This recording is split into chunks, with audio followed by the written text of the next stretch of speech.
Hello students, plus two mathematics probability എന്ന 13ാമത്തെ ചാപ്റ്ററിൻ്റെ focus area discussion ക്ലാസ്സിൻ്റെ 3ാമത്തെ ഓൺലൈൻ ക്ലാസ്സിലേക്ക് എല്ലാവർക്കും സ്വാഗതം.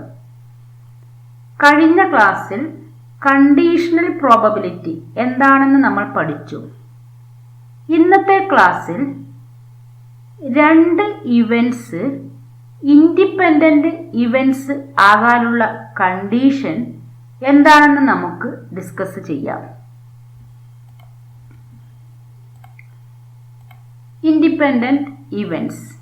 E and F are two events such that the probability of occurrence of one of them is not affected by occurrence of the other. Such events are called independent events. Probability of occurrence of one event not affected by occurrence of other. ഒരു ഇവൻറ്റിൻ്റെ ഒക്യുറൻസിൻ്റെ probability മറ്റൊരു ഇവൻറ്റിൻ്റെ ഒക്യുറൻസിൻ്റെ പ്രോബബിലിറ്റിയെ affect ചെയ്യുന്നില്ലെങ്കിൽ ആ ഇവൻറ്റ്സിനെയാണ് independent events എന്ന് പറയുന്നത്. എക്സാമ്പിളിലൂടെ നമുക്ക് independent events എന്താണെന്ന് clear ആക്കാം. Consider the experiment of drawing A card from A deck of 52 cards. E and F denote the events. The card drawn is a spade and card drawn is an ass respectively. That means E എന്ന് പറഞ്ഞ event card drawn is a spade, F card drawn is an ass. Then E and F are independent events. അത് നമുക്ക് ആ ഇവന്റിന്റെ definition തന്നെ clear ആണ്. ഒരു ഇവന്റിന്റെ ഒക്യുറൻസിനെ മറ്റേ event affect ചെയ്യുന്നില്ല. ഒരു സ്പെയ്ഡ് കാർഡ് വന്നാൽ ആ കാർഡ് എന്ത് കാർഡും കൂടി ആകാം, എയ്സ് കാർഡും ആകാം. സ്പെയ്ഡ് കാർഡ് വന്നു എന്നുള്ളത് കൊണ്ട് അത് എയ്സ് കാർഡ് വരാനുള്ള പ്രോബബിലിറ്റിയെ അഫക്റ്റ് ചെയ്യുന്നില്ല. ഇനി കാർഡ് ഡ്രോൺ ഈസ് സ്പെയ്ഡും കാർഡ് ഡ്രോൺ ഈസ് ക്ലബും ആണെങ്കിൽ സ്പെയ്ഡ് കാർഡ് വന്നാൽ അതൊരിക്കലും എന്തല്ല ക്ലബ് കാർഡ് അപ്പോൾ വരില്ല. സ്പെയ്ഡ് വന്നാൽ ക്ലബ് ഒരിക്കലും വരില്ല.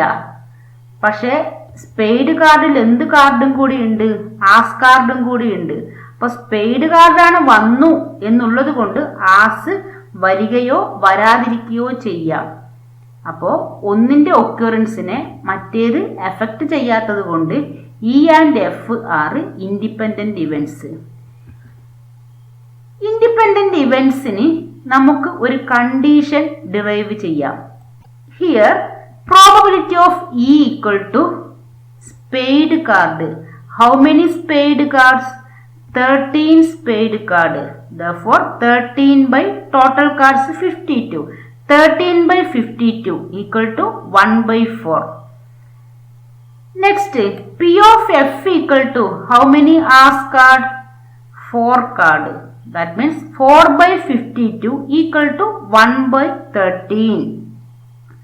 Probability of E equal to 1 by 4.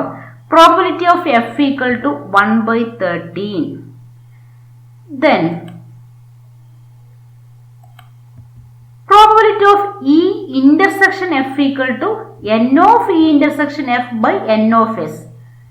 E means spade, F ass card. How many ass spade card?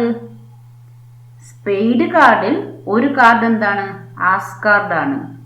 Then how many ass spade card? 1. Hence 1 by 52. Then conditional probability of E given F equal to probability of E intersection F divided by P of F. P of E intersection F 1 by 52 divided by 4 by 52. Divided by 52 കട്ടായാൽ 1 by 4. Then what is 1/4? നമ്മളിപ്പോൾ കണ്ടുപിടിച്ചു 1/4 equal to P of E. അപ്പോൾ ഇവിടെ നിന്ന് എന്ത് കിട്ടി? P of E given F equal to P of E. Conditional probability equal to probability. അപ്പോൾ എഫ് എന്ന് പറഞ്ഞ ഇവന്റിന്റെ ഒക്യുറൻസ് ഇനെ എന്ത് ചെയ്യുന്നില്ല? അഫക്റ്റ് ചെയ്യുന്നില്ല. Occurrence of the event F not affected the probability of occurrence of the event E. Conditional probability ആയിട്ട് മാറി. ഹെൻസ് ഇയും എഫും ഇൻഡിപെൻഡന്റ് ഇവന്റ്സ് ആണെങ്കിൽ P of E given F equal to P of E. This is first condition. Next, what is P of F given E? By definition, P of E intersection F divided by P of E equal to 1/52 divided by 13/52 equal to 1/13. What is 1/13? P of F. Hence, E യും F ഉം independent ആണെങ്കിൽ P of F given E equal to P of F. Is occurrence of the event E not affected the probability of occurrence of F. Conditional probability of F given E equal to probability of F. We have, അപ്പോൾ നമുക്കിപ്പോൾ ഇയും എഫും independent ആണെങ്കിൽ രണ്ട് condition കിട്ടി. Probability of E given F equal to probability of E. Probability of F given E equal to probability of F. Next condition, we have P of E given F equal to P of E intersection F by P of F. From this, what is P of E intersection F? P of F into P of E given F. E യും F ഉം independent ആണെങ്കിൽ P of E given F equal to P of E. Hence, P of E intersection F equal to P of F into P of E. Hence, E and F are independent. Then P of E intersection F equal to P of E into P of F. This is very important condition. Next, നമുക്ക് ഇതുവരെ പഠിച്ചതൊക്കെ ഒന്ന് brief ആയിട്ട് എഴുതാം.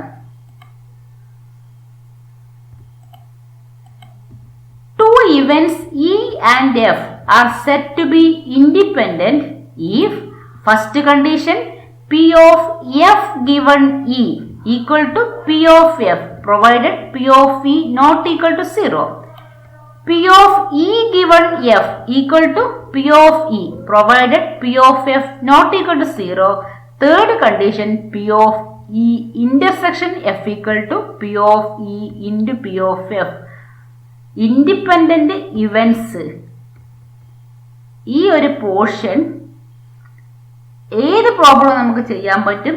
ഈ മൂന്ന് condition clear ആയിട്ട് പഠിക്കുക. Conditional probability of F equal to probability of F. Conditional probability of E equal to P of E. ഇന്റർസെക്ഷന്റെ probability product of there probabilities. 3 conditions വളരെ ഇമ്പോർട്ടൻ്റ് ആണ്. Next, 2 events E and F are dependent. Dependent ആവുന്ന എപ്പോഴാണ്?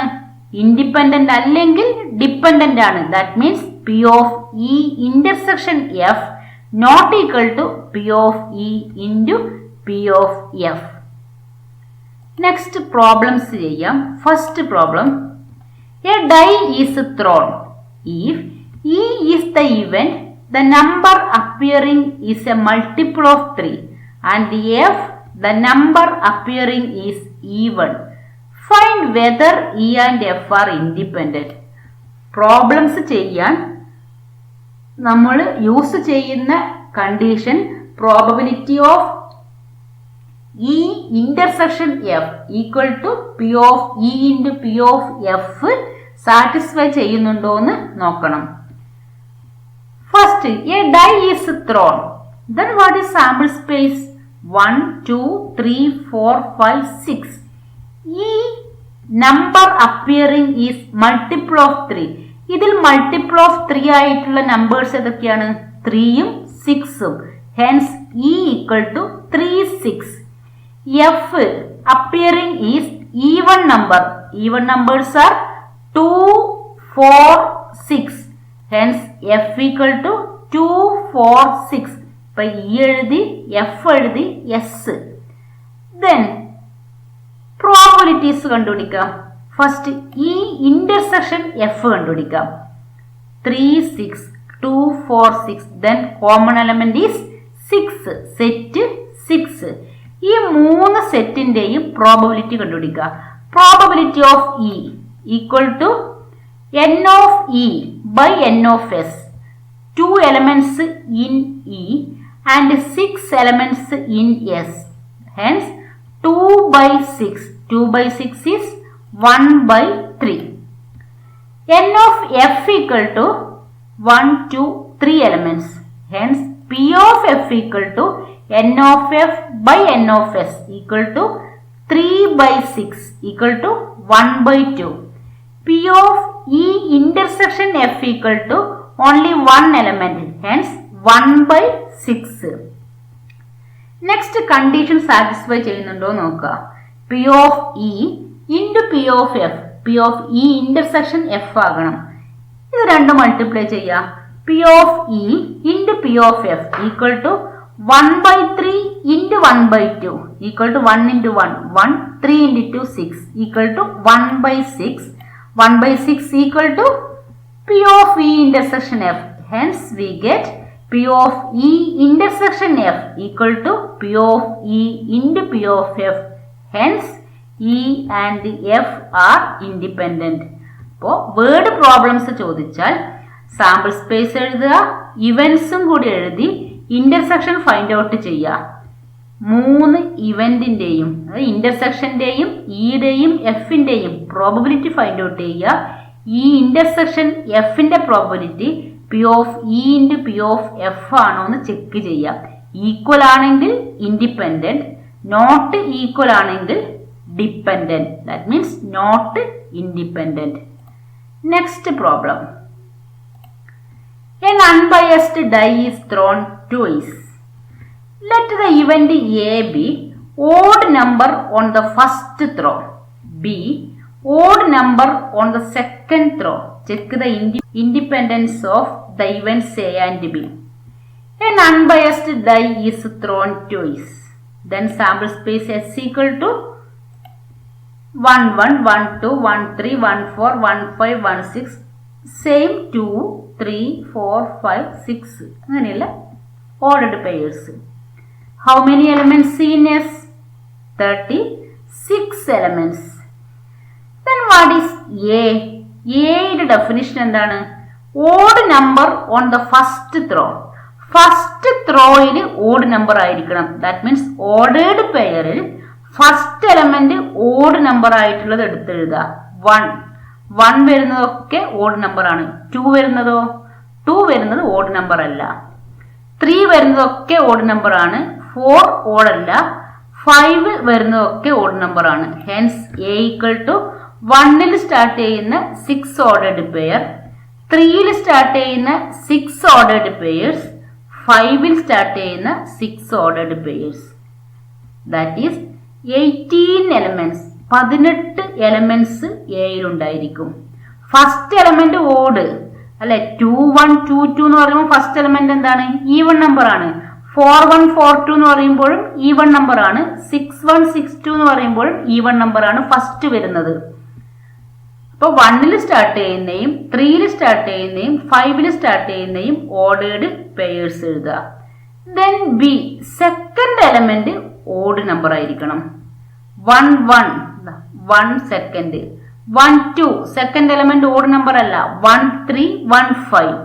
1, 1, 1, 3, 1, 5. അതേ രീതിയിൽ 2, 1, 2, 3, 2, 5. 3, 1, 3, 3, 3, 5. 4, 1, 4, 3, 4, 5. 5, 1, 5, 3, 5, 5. 6, 1, 6, 3, 6, 5. Second element 1, 3, 5 വരുന്ന എല്ലാ old പെയേഴ്സും എടുത്തെഴുതുക. ഇതിലും എത്ര എലമെന്റ്സ് ആണുള്ളത്? 18 എലമെന്റ്സ് ആണ് ബിയിലും ഉള്ളത്. Next A intersection B. എയിലും ബിയിലും കോമൺ ആയിട്ടുള്ള എലമെന്റ്സ് 1, 1 എയിലും ബിയിലും ഉണ്ട്. 1 3 1 5. 2ൽ സ്റ്റാർട്ട് ചെയ്യുന്ന ഓർഡേർഡ് പെയർസ് ഒന്നും എയിലില്ല. 3 1 3 3 3 5. നെക്സ്റ്റ് 5 1 5 3 5 5. ഇത്രയും ഓർഡേർഡ് പെയർസ് എയിലും ബിയിലും കോമൺ ആയിട്ട് വരുന്ന ഓർഡേർഡ് പെയർസ് ആണ്. Hence A intersection B equal to എഴുതുക. ദെൻ ഈ മൂന്നെണ്ണത്തിന്റെയും പ്രോബബിലിറ്റി കണ്ടുപിടിക്കുക. P of A equal to how many elements in A? 18 elements. Hence 18/36 equal to 1/2. P of B again equal to 18/36 equal to 1/2. P of A intersection B, how many elements in A intersection B? 1 2 3 4 5 6 7 8 9 elements. P of A intersection B equal to 9/36. 36 equal to 9 into 4. 9 cut ചെയ്താൽ 1/4. Then find P of A into P of B. 1/2 into 1/2. 1/2 into 1/2 equal to 1/4 equal to P of A intersection B. P of A intersection B equal to P of A into P of B. Independenceന്റെ condition satisfy ചെയ്യുന്നുണ്ട്. Hence A and B are independent. Next question. P of A equal to 3/5. P of B equal to 1/5. Find P of A intersection B. Given A and B are independent events. Independent events ആണെങ്കിൽ P of A intersection B equal to P of A into P of B ആണ്. P of A യും P of B യും തന്നിട്ടുണ്ട്. Substitute ചെയ്യുക. 3/5 into 1/5 equal to 3/25. P of A intersection B കണ്ടുപിടിക്കണമെങ്കിൽ P of A into P of B calculate ചെയ്താൽ മതി. എയും ബിയും independent ആണെങ്കിൽ. Next question. E and F be events with P of E equal to 3/5. P of F equal to 3/10. P of E intersection F equal to 1/5. Are E and F independent? P of E intersection F തന്നിട്ടുണ്ട്. P of E യും P of F ഉം multiply ചെയ്താൽ ഈ answer കിട്ടുന്നുണ്ടോ നോക്കിയാൽ മതി. Multiply ചെയ്യാം. P of E into P of F. 3/5 into 3/10. 3 into 1. 3/25. P of E into P of F 3/25 ആണ്. പക്ഷേ P of E intersection F എന്താണ്? 1/5 ആണ്. 1/5 ഉം 3/25 ഉം entirely different ആണ്. Hence not equal to P of E intersection F. P of E intersection F not equal to P of E into P of F. Hence E and F are not independent. Equal ആണെങ്കിൽ independent ആണ്. ഇവിടെ not equal to ആയതുകൊണ്ട് dependent events ആണ്, independent അല്ല. Next question. Let A and B independent events with P of A equal to 0.3 and P of B equal to 0.4. Find P of A intersection B, P of A union B, P of A given B, P of B given A. First P of A intersection B. A യും B യും independent events ആണെങ്കിൽ P of A intersection B equal to P of A into P of B. P of A യും P of B യും substitute ചെയ്യുക. 0.3 into 0.4 equal to 0.12. Next P of A union B. നമുക്ക് addition theorem അറിയാം. P of A union B equal to P of A plus P of B minus P of A intersection B. Substitute ചെയ്താൽ 0.3 plus 0.4 minus 0.12. 0.3 plus 0.4 0.7 minus 0.12 equal to 0.58. Next question. P of A given B. A യും B യും independent ആണെങ്കിൽ conditional probability of A given B equal to probability of A, അതാണ് ഇൻഡിപെൻഡൻസിന്റെ definition. P of A given B equal to P of A. P of A is given 0.3. Next P of B given A. എയും ബിയും independent ആണെങ്കിൽ what is P of B given A? By definition, that one equal to P of B. P of B equal to 0.4. Independent എന്ന ചാപ്റ്ററിലെ independent എന്ന പോർഷനിലെ എല്ലാ പ്രോബ്ലവും നമുക്ക് ചെയ്യാൻ കഴിയും. ആ 3 കണ്ടീഷൻ ഓർക്കുക. എയും ബിയും ഇൻഡിപെൻഡന്റ് ആണെങ്കിൽ A intersection B equal to P of A into P of B. P of A given B equal to P of A, P of B given A equal to P of B. ഈ condition clear ആക്കി മനസ്സിലാക്കുക. Thank you.